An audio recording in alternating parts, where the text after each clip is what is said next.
Good morning sir. Good morning. Sir कुछ जानकारी चाह रहे थे कि बताइए। पटना हाई कोर्ट में दिव्यांग के अनुकूल व्यवस्था है कि आपके दिव्यांग को पटना हाई कोर्ट में कितनी असुविधा का सामना करना पड़ता है। क्या दिव्यांग अधिकार अधिनियम 2016 का पालन न्यायालय में हुआ है?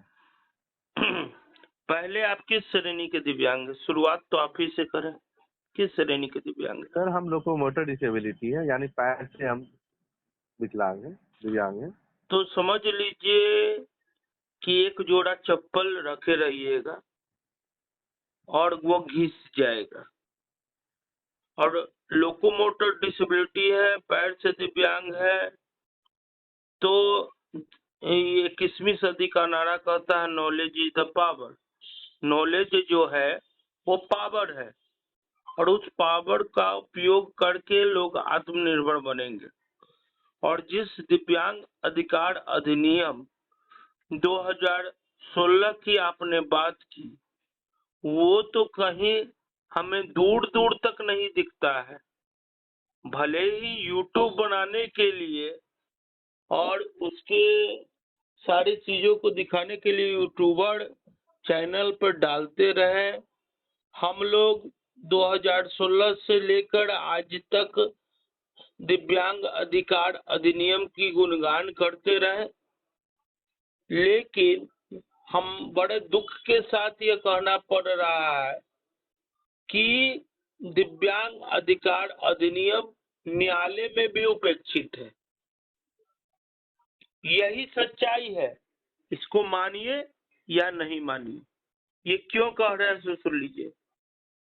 Gate number 1 Patna high court, उससे तो आपको प्रवेश मिलने वाला है नहीं, ठीक है। गेट नंबर 2 आप जब जाइएगा तो पुलिस का बैरिकेडिंग लगा हुआ है। दिव्यांग अधिकार अधिनियम 2016 में यह व्यापक रूप से इस बारे में जानकारी प्राप्त होता है कि चाहे वो कोर्ट हो, चाहे वो दिव्यांग न्यायालय हो, सभी जगह या सभी स्थानों पर दिव्यांग अनुकूल सुविधा प्राप्त होगा। अब जब आप तो गेट नंबर 2 में प्रवेश कीजिएगा या केस फाइलिंग करने के लिए या फिर केस में जाने के लिए, तो गेट नंबर 2 ही पर रोक दिया जाएगा पुलिस से। कहा जाएगा कि आप दिव्यांग है कि नहीं है, हमको कुछ लेना देना नहीं है। आप क्या है, हमको कुछ लेना देना नहीं है। मान लीजिए कि हम जो है उसको सब पहचानता है और उससे कोई जीत नहीं पाता है, तो क्या हमारे एक चले जाने से पूरा समाज चला जाएगा? नहीं ना जाएगा, नहीं जाएगा। तो आपके गाड़ी को वहां तक जाने नहीं दिया जाएगा, गेट ही पर रोक दिया जाएगा। और गेट से जहां पर आपका विधिक न्यायालय है, विधिक न्यायालय की चर्चा इसलिए कर रहे हैं कि बड़े बड़े शब्दों में बड़े बड़े यूट्यूबर, बड़े बड़े सभी आदमी बड़े बड़े किताब में लिखे हुए चीज को बड़े बड़े मोटे मोटे शब्दों में उल्लेखित करते हैं, वर्णित करते हैं।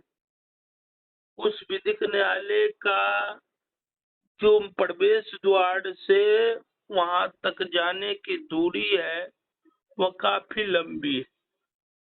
अगर आप बेंच मार्क से डिसेबिलिटी को पार करते हैं तो आपको जाने में काफी कठिनाइयों का सामना करना पड़ेगा। जबकि सुगम भारत अभियान कहता है कि आपका गाड़ी जहां पर कार्यालय हो वहां पर चल जाना चाहिए, वहां पर रैंप की व्यवस्था और सारी व्यवस्था होनी चाहिए। वहां तक चले गए, वहां जाने के बाद आप जब उसके सीढ़ियों पर जाइएगा, सीढ़ी से पहले काई लगा हुआ है, रख रखाव में कमी है। तो सीढ़ियों पर काई लगा हुआ है, रख रखाव में कमी है, तो वहां पर गिर भी सकते हैं, आपको चोट भी लग सकता है। एक तरफ अरबों खरबों रुपया आपके लिए खर्च हो रहा है कि हम सारे चीज को दिव्यांग के अनुकूल बनाएंगे, एक तरफ सीढ़ी पर काई लगा हुआ है, रेलिंग नहीं है। ठीक है, ये दो बाधा को पार कर लिए। मान लीजिए कि आपका गाड़ी गया भी नहीं, आप पहाड़े लगा दिए, पार्किंग में आपके लिए गाड़ी की व्यवस्था, वहां गाड़ी लगाने जाइएगा, है आपका गाड़ी बहुत बड़ा है, यहाँ पे क्यों लगा रहे हैं, जबकि सब जगह दिव्यांग पार्किंग की व्यवस्था होती है। आपको दिव्यांग पार्किंग नहीं मिलेगा। उसके बाद आप जब अपने बारे में काउंटर पर दिव्यांग अधिकार अधिनियम जो गुणगान प्रत्येक दिव्यांग करते रहता है कि दिव्यांग अधिकार अधिनियम, दिव्यांग अधिकार, एक भी काउंटर दिव्यांग के लिए नहीं है। यहाँ तक कि जो वकील का एग्जाम होता है जिसमें ST SC OBC को जिस प्रकार से नामांकन छूट दिया जाता है या परीक्षा में छूट दिया जाता है, उसी प्रकार दिव्यांगों को भी दिया जाता है। यह लिखित है और वर्णित है, यह किसी से छिपा हुआ तो है नहीं, लेकिन वो छूट भी खत्म हो चुका है। 54,000 की संख्या है, 54 लाख की संख्या, सॉरी, तो 54 लाख की संख्या है, तो उसमें एक बार काउंसिल की स्थापना चाहिए। संख्या के आधार पर बार काउंसिल के, उसमें दिव्यांग बार काउंसिल होना चाहिए। आज तक नहीं, आज तक किसी को मिला नहीं। तो आप किस चीज की बात करते हैं? अच्छे व्हील चेयर की व्यवस्था होनी चाहिए। आप कोई अदर कोर्ट में जाइएगा तो ठीक है, आपको जाने में तकलीफ है तो आपको व्हील चेयर, चाहे आपके वाहनों को जाने दिया जाएगा। तो व्हील चेयर आपको कहीं नहीं दिखेगा, कहीं नहीं दिखेगा व्हील चेयर। तो आप किस चिड़िया का नाम कह रहे हैं कि दिव्यांग अधिकार अधिनियम ही झुनझुना प्रत्येक दिव्यांग जो लेके पीट रहा है और कह रहा है कि अवार्ड मिलना चाहिए दिव्यांगों को। अवार्ड में कथी का अवार्ड? न्यायालय में उपेक्षित है। अगर किसी दिव्यांग के साथ कुछ घटना घट जाता है, ठीक है, तो वो लोक अदालत जाता है, तो लोक अदालत में समझौता होता है और सरकार का तंत्र कोई गलती किया है तो कोई समझौता नहीं होगा। चाहे आप राज्यपाल चले जाइए, मुख्यमंत्री चले जाइए, ज्यादातर नहीं होता है। चाहे आप तांत्रिक व्यवस्था में जिसकी सरकार है उसके पास चले जाइए, वो सब नियुक्ति करवा ही नहीं सकता है। नियुक्ति करवा के अगर हटा दिया है तो न्यायालय उसकी सुनवाई करेगा। तो कैसे सुनवाई करेगा? वहां तो हमको दिखता ही नहीं है। आप ये जो बात कर रहे हैं, एक आदमी है जो बहुत बड़ा कलेजा ठोक के बोलता है कि सब काम हमने करवाया, लेकिन गोपनीय तरीके से देखिएगा, आप तोशियाज के साइट पर जाके देखिएगा तो 5,000 से ज्यादा सर्कुलर को बिहार में लागू हमने करवाया है। यहाँ तक कि उनकी नियुक्ति जो नॉन गवर्नमेंट ऑर्गेनाइजेशन से हुआ था, इसका भी प्रमाण है कि ये जब लागू हो रहा था बिहार में, जब वो कुछ नहीं थे, उस समय लागू करवाने में हमारी अहम भूमिका है। और हम बोलने से पहले पत्र रखते हैं, फोटो रखते हैं, वीडियो रखते हैं, उसके बाद बोलते हैं।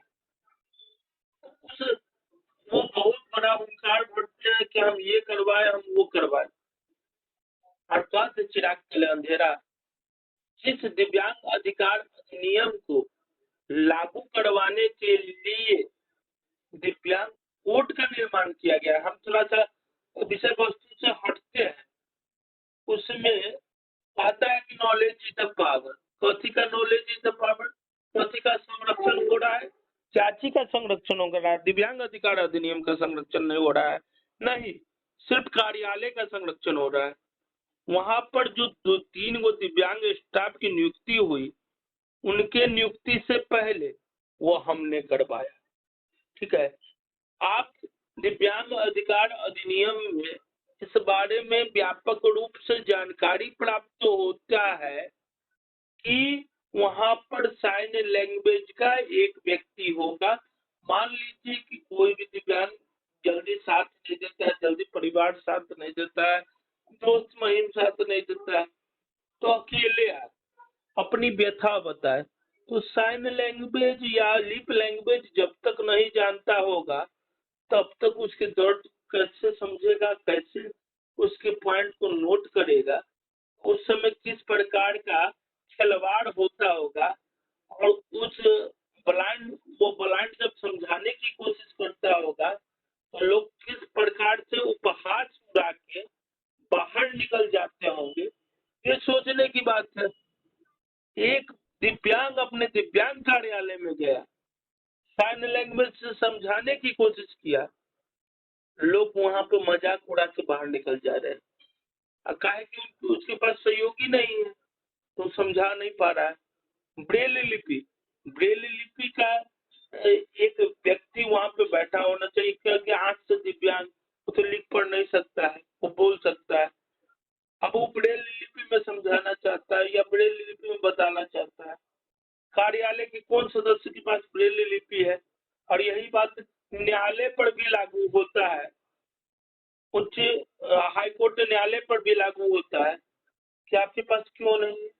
हर जगह होना चाहिए, बैंक से लेके रेलवे स्टेशन से लेके सभी जगह होना चाहिए। अब जब हम ऑडियो और वीडियो बना देंगे तो लगेगा बाजार में तो हल्का मचने, तो हल्का मचने से समस्या का समाधान हो जाता है क्या? समस्या के समाधान के लिए उस पर प्रयास किया जाता है, उसको जड़ से समाप्त किया जाता है, न कि तो हल्का मचा के सिर्फ अपना राजनीति रोटी सेका जाता है। दूसरा, दिव्यांग शौचालय भी नहीं है। अगर इतना चलते चलते आपको लग गया तो आपको समझिए कि तीसरी रेवाखंड पंचम होते हैं, दिव्यांग शौचालय की भी व्यवस्था नहीं है। तो ये सब कोई नया चीज कह रहे हैं क्या कि लोगों को करने में असुविधा हो रही है? ये चीज तो आप ही ने, संसद ने इसे पारित किया है, हा? विधानसभा में ये पारित हुआ है, इसके लिए राशि आवंटित हुआ है, और जब न्यायालय में इन सारी सुविधा का अभाव है, खुद जो दिव्यांग अधिकार अधिनियम का संरक्षण करता है उसके न्यायालय में इन सारी सुविधा का अभाव है, तो हम किस दिव्यांग अधिकार अधिनियम की बात करते हैं ये हमें पता नहीं चलता है। तीसरी बात कि आप वहां विधिक न्यायालय पहुंच गए, लीगली एड पहुंच गए, तो लीगली एड में पहुंच तो गए, बैठने का भी जगह है क्या? बैठने का भी जगह नहीं है। मतलब उसका ग्राउंड जहाँ पे है उसके बाद वहां जाइएगा, वहां आपके लिए कुर्सी तक नहीं लगल है, कंजस्टेड जगह में है। अब कुर्सी तक नहीं लगल है, इसका भी प्रावधान है कि आपको विशेष सुविधा, विशेष चेंबर प्रदान करना है, तो कुर्सी तक वहां नहीं लगल है, तो खड़े खड़े जाइए, खड़े खड़े काम करवाइए। और सरकारी काम करवाना है तो 3 गो 4 गो 5 गो फॉर्म भरना है, अपना डॉक्यूमेंट सबमिट करना है, अपना फोटो सबमिट करना है, लिखा पढ़ी करना है। कैसे कीजिएगा जी? कैसे कीजिएगा? आजीब हो के लौट जाइएगा, इसलिए बोल रहे हैं आजीब हो के लौट जाइएगा। और सुनिए, उसके बाद प्रावधान है कि एक बार केस कर दिया तो 7 दिनों में उसके केस का निपटारा होना चाहिए। क्या दिव्यांग का जो कोर्ट है, जो बना हुआ कोर्ट है, जो संरक्षण करता है, तो संरक्षण करता है, वहां भी आप केस किए होंगे तो 7 दिन में आपका सुनवाई हुआ था क्या? नहीं हुआ था। मेल 2 महीना, 4 महीना, साल भर, 2 साल, 5 साल, जब तक खोज नहीं कीजिएगा तब तक नहीं होगा। तो प्रावधान तो है कि 7 दिनों में सुनवाई होगा। 7 दिन में सुनवाई का मतलब दूसरे मायने में भी समझ लीजिए, आपको चाहे वो दिव्यांगजन न्यायालय हो या ये क्या कहते हैं, यह पटना हाई कोर्ट हो, यहाँ पर वकील प्रोवाइड होगा। तो वकील पर 7 दिन में प्रोवाइड होता है क्या? और कहा जाता है कि सभी साक्ष्य अगर प्रस्तुत कर दिए हैं तो दिव्यांग के शारीरिक असुविधा के बाद उनको आने की आवश्यकता नहीं है। आपको केस फाइल करते ही 3 महीना 4 महीना बीत जाएगा और सारे डॉक्यूमेंट सबमिट कर दिए, उसके बाद आने की आवश्यकता नहीं है। लेकिन तो होता है कि हर हेयरिंग पे आपको आना होगा, नहीं आइएगा तो नोटिस चला जाएगा। तो जो पद पे बैठे हुए व्यक्ति हैं उनको इस सर्कुलर की जानकारी नहीं है क्या? और नहीं है तो दिव्यांग अधिकार अधिनियम का डफली जो पीटते हैं वो क्यों पीट रहे हैं? चाहे आप पटना हाई कोर्ट की बात कर ले, दिव्यांगों को कोर्ट में कौन कौन से फैसिलिटी दे रहे हैं, कौन कौन से फैसिलिटी प्राप्त है, इसका चर्चा क्यों नहीं प्राप्त, बोर्ड एगो क्यों नहीं लगा हुआ है? मान लीजिए कि हम जानकार आदमी हैं, हम पहुंचे हुए आदमी हैं, हम अनगिनत सर्कुलर को लागू करवाने वाले आदमी हैं, तो हमको पता है। हम एक ऑडियो बना दिए और आपने पूछा, आपको जानकारी दे दिए, सारे ग्रुप में डाल दिए, लेकिन कोई न कोई बच्चा तो इससे अछूता रह गया जिसको इस सारी बातों की जानकारी नहीं है। तो सिर्फ हम ही पर क्यों डिपेंड रहेगा दिव्यांग समाज? तो उसके लिए हम ये नहीं चाहते कि हमारे पे डिपेंड रहे, हम ही जो समझाए वो समझे, हम ही जो बताए वो जाने और हम ही जो करे वो करे। नहीं, समाज अपने से जागरूक होना चाहिए, किसी के सहारे की जरूरत उसको नहीं होना चाहिए। आप एक तरफ कहते हैं नॉलेज इज द पावर, 21वीं सदी का नारा है, और एक तरफ आप सबको बेवकूफ बना के ये क्या कर रहे हैं? एक बोर्ड लगा दीजिए कि कोई भी आदमी जाएगा तो बोर्ड को पढ़ेगा।